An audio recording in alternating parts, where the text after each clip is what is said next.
this is Latricia Renee and welcome to 3 Marker Thursday. This week, rather than doing a blind challenge, I did choose the markers myself. Next time I'll probably end up doing a blind challenge, but that's going to be in 2 weeks. This is an every other week feature, so next week is actually going to be Fan Art Friday, then 3 Marker Thursday, then Fan Art Friday. For ink, I used the Copic Multiliner 0.3 and Sepia for a softer, warmer look. For the Copic markers, I chose R22 Light Prawn, which is sort of a medium reddish pink, R20 Blush, a sort of paler pink, and Y23 Yellowish Beige, which is a nice warm yellow color. In the end, I did also go in with my Signo Uni-ball for a couple of highlights of white as well. I did also use a Copic colorless blender a lot, which technically could be considered a 4th marker, but it's pretty standard for 3 marker challenges. For the skin, I used the colorless blender technique, where basically you take your color that you want to use and you paint that color onto the tip of the colorless blender brush, and then when you use it, it kind of fades out, so that way you can get lighter colors even if your color is a little bit too saturated, and you can help blend it out into the white. Because her skin is very pale, I ended up using that a lot for her. You'll notice as I'm coloring, the skin has kind of a bluish look. That's actually just because of the alcohol and the paper being wet. As it dries, that'll fade away. And here I am going into the chest area. Basically, I just used the R20 with the blending brush for her entire skin tone because it is very pinkish. I also did kind of use a bit of a stippling motion because of her freckles. Being a redhead, she is very freckled. And later on, I do actually, I think, go in a bit with the yellow to also kind of add more freckles to her as well.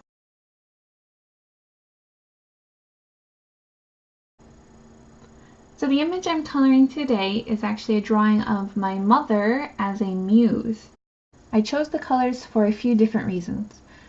First of all, when I had the very first concept of this image, I had this idea of these warm amber colors like a lot of Art Nouveau illustrations. And then because it's a picture of my mother, I knew I needed to have orange for her hair and pink because it's her favorite color, but also because her skin tone is very pinkish. Then I had the idea that rather than using a straight orange marker for her hair, I would overlay a pink with yellow to create that orange color. One of the reasons I decided to include these challenges where I choose the colors instead of just picking blindly is to push myself to think about how the different colors interact with each other and how to get the color and look I want without needing to run out and buy that exact shade.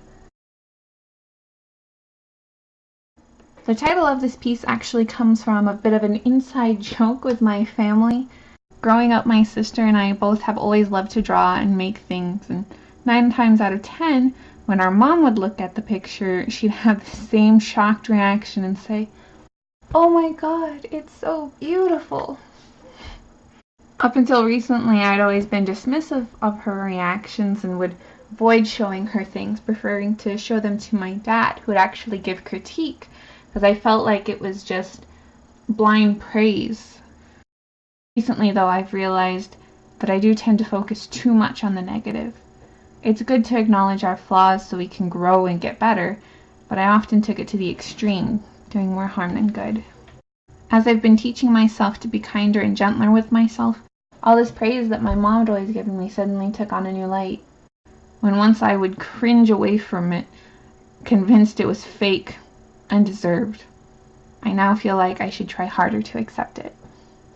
Immediately after this revelation, I became inspired to create this piece as a reminder to myself to see more of the good in my art and in myself.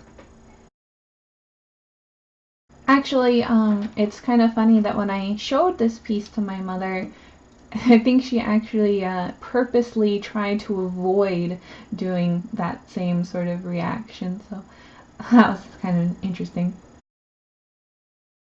What I'm most proud of in this image is actually getting the picture to resemble my mother. The first sketch that I did, like, I was in the same room as her and I was looking at her and I was trying to get her face down, but it was, for some reason, it just was not coming out right.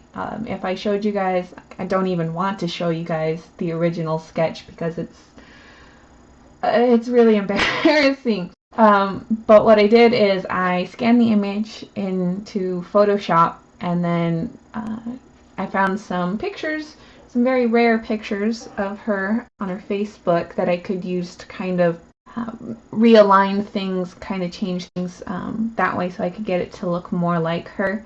I think I was just really stressed out about wanting the image to look good when I was doing the initial sketch, and that kind of interfered with my ability to capture what I was seeing. It was more about what I was thinking rather than what I was seeing. So I think sitting down in Photoshop and studying pictures and, you know, really examining like the way her mouth is shaped and the proportion of like her eyes to the rest of her face and that sort of thing. Especially when she wasn't there watching me watch her. I think that helped a lot too. My husband doesn't think it looks very much like her, but everybody else does, so, you know, I'm just going to say that he's wrong.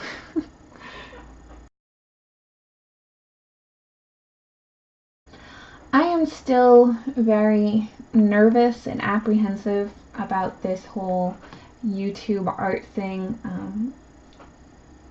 This video might end up going out late just because I feel like my fear has been getting to me and I've been putting things off. I have that sort of issue with perfectionism where I'm so afraid of failing that it's hard for me to want to try at all. But, you know, this is something that's really important to me. I've wanted to be an artist pretty much all my life, and I've always let that fear of not being good enough stop me.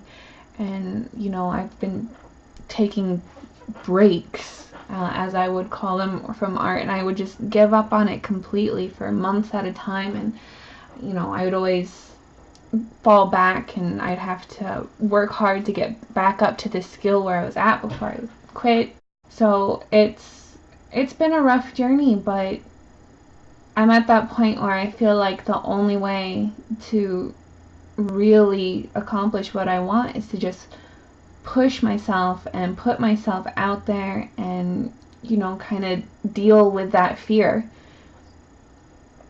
So hopefully this won't be too late, and I have plans to build up a buffer for myself, so that will help with the timing, hopefully. But yeah, I'm really excited about what I've done so far. I'm really excited about what I'm going to be doing, and I just hope that I can soldier through it.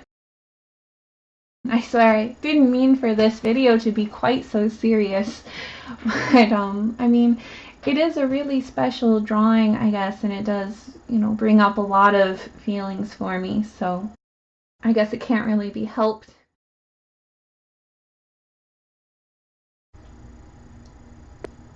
So I've got watercolor and Copic illustrations up so far. Next, you can actually expect digital illustrations from me.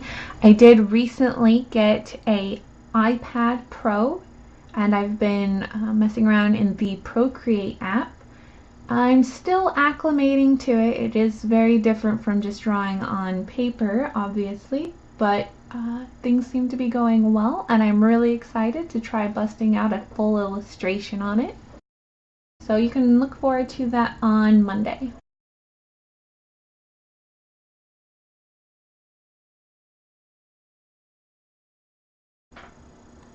This video went by a lot faster and a lot smoother to record than my first video. I think part of it is because that it is Copic markers, which are a lot faster than watercolor, which you have to wait to dry before you can really add layers to it.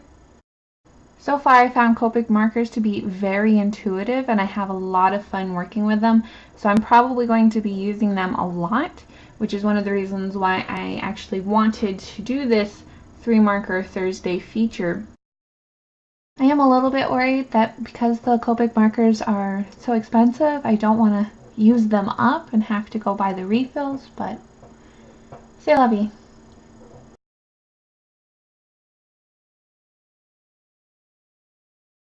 Thank you so much for watching my brand spanking new channel. If you enjoyed it, please consider subscribing, liking, and maybe even ringing that bell for notifications. I do welcome thoughts, requests, and critique in the comments section below as well. Next video will be up on Monday, so see you then.